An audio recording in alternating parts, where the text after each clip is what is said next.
Sofyan Amrabat looks like he's going to be Manchester United's next signing. I think the injury to Kobbie Mainoo might accelerate the urgency at which Manchester United try to complete this deal.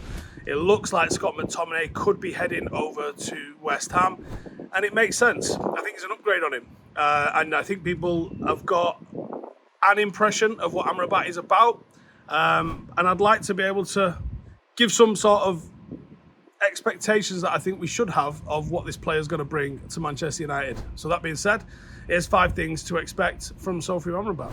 Number 1, passing ability. Now, he is an elite passer. He has got all sorts of range in his locker. He is a level up on what we have seen so far from both Fred and McTominay. He is a bit of a long-range passing specialist. He's in the 90th percentile for medium and long-range passing metrics. He switches play. And he isn't a switch of play, which is one of those where everyone on the pitch starts going, where's that going? He's got a switch of play in him, which is a nice, flat, like hard backspin sort of one, which kind of just skims the top of defenders so no one can quite get to it, but it arrives quickly. And that's a big trait. They've got deadly accuracy into him. And he's got a real eye for that killer ball as well. He's in the 92nd percentile for progressive passes and balls into the final third. And you couple that with the long range, you've got a little bit of a volume passing monster. It's so obvious to see why Ten Hag likes him.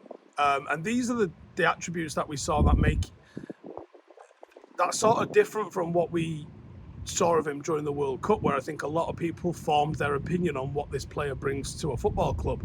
But he's more than that. From the deep areas, he's ranked 4th in the entire of Serie A for deep progressions. He raises the technical ability of this team. No doubt about it whatsoever. United are a better passing team with Amrabat in it. And I know you're all sitting there thinking, huh? This is the same guy that I saw playing for Morocco. Same guy, right? Different job, same guy. Second, flexibility. He is best used as a deep midfielder in a 4-2-3-1 or even a 4-3-3. The role of the deep line playmaker vastly depends on the manager's preference. Sometimes you've got destroyers, you've got anchormen, you've got your Pirlo type of deep line playmaker, you've got your Carrick ones who are quite passive in defence but look to really move a team forward. So in terms of performing the different roles of a deep line midfielder, Amrabat actually covers the bases really, really well.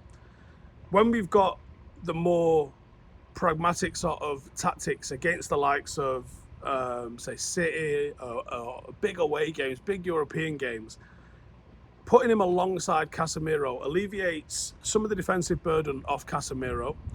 Or if Casemiro is missing for whatever reason, whether that's injury, suspension or needing a night off, he is capable of stepping in and fulfilling that role on his own. He could probably play a little bit higher as well. I think he's got the technical ability to do that.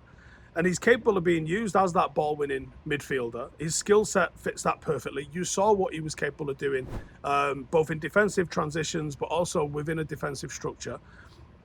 That role that he played for Morocco, where his main task was just to mop up any sign of danger against teams that are going to have more possession than you, gives, again, flexibility. Fiorentina have dominated the ball in Italy, which is why you're not quite seeing the same sort of metrics that we saw from him, or the same style of play that we saw from him during the World Cup. But he's capable of doing both. Number 3, physicality. So he is in the 85th percentile for dribblers tackled and in the 94th percentile for challenges lost, which obviously is the higher you are, the fewer that you lose. He is a defensive juggernaut. Absolute defensive juggernaut. And he's in the 90th percentile for shot creating defensive actions. Shot creating defensive actions. Think about that.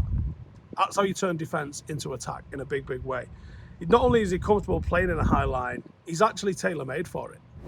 His physical attributes, obviously the strength, the stamina, they enable him to be able to dominate in physical battles and compete effectively for the ball. He's got pretty impressive aerial ability as well. He's not the tallest midfielder, but he wins headers in defensive situations and at set pieces. He's ranked 2nd in Serie A for pressure regains over the last terms. He is an immensely hard worker. When you talk about someone covering every single blade of grass all over the second phase, he's elite against any team in a transition. He's genuinely elite at this sort of stuff. And his defensive stats for Fiorentina are skewed. Because Fiorentina had the second most amount of possession in the Italian top division, you're not seeing the full picture of what Amrabat is about. And it's a completely different picture to the one that we saw of him and from him when he was playing at the World Cup with Morocco, who was a team that predominantly played without the ball. They averaged the second most possession last season with 56.1%. And again, with Morocco, he was burdened with a lot more defensive responsibility because of that. His tackles per 90 increased when he plays for Morocco to when he plays for Fiorentina, from 1.3 per game to 2.3 per game. It's quite comparable, actually, to Rodri in terms of the play style that you would get out of him. Someone that you can see playing as a destroyer, someone that you can see as a deep line playmaker, someone that you can see as just a high-level footballer that's able to dominate and control from deep. That's Amrabat. That's how good he is. Number 4, experience. And in terms of experience, at the age of 26, he is on the cusp of reaching his peak while playing enough career football that is really going to suppress any concerns of him being a gamble. He's got a familiarity with Erik ten Hag because they played together. He further opens up the tactical playbook for Erik ten Hag with players that already know what he's looking to achieve. He's experienced across European football, and he's got experience in European football, international football as well. He's played in big games, he's played in big moments, and he's performed in those. I don't think he'd be overawed by Manchester United, and I think he could really help Kobbie Mainoo rather than being a hindrance to his development. I think he's a player that Kobbie could look to emulate, because I think they've got similar sort of attributes, and it could be a real sort of bonus for Kobbie having him in the team. And finally, competition and depth. Amrabat has the ability to phase both Casemiro and Mount out of the 11, should he need to, should his performances warrant it. And depth is often spoken about, but a lot of elite players within fighting for a few places doesn't allow for complacency. It raises the standards, the ego comes out, the extras start to happen because people don't want to lose their places. Standards are everything, and he brings in a quality player into the dressing room that can fill a number of players' positions, or he can play alongside them. So it's not the direct, I'm here to take your place. It's I'm here to make Manchester United play better, and I can play with you, or I can play instead of you. And that's going to help raise the levels, because they're not going to have players openly hostile to him. They're going to want to see him succeed because he's going to make the team succeed. And with the amount of games that we've had, I think everyone should be aware of just how often United played last season. Rotation's not a negative. Rotation's a way to keep everybody playing at the top level. And the more players that you've got that you trust that can come in and do a job, the better that you're going to be within that rotation. You know, Fergie famously, later on in his career, never played the same team twice. He was always getting refreshed. And I think too much of a drop between the first 11 and the fringe players causes problems. I think you need 15, 16 first choice players to get a good 11 out every week. And I think Amrabat just sits in that. He's one of the first choice players. That's what I think we can expect from Amrabat.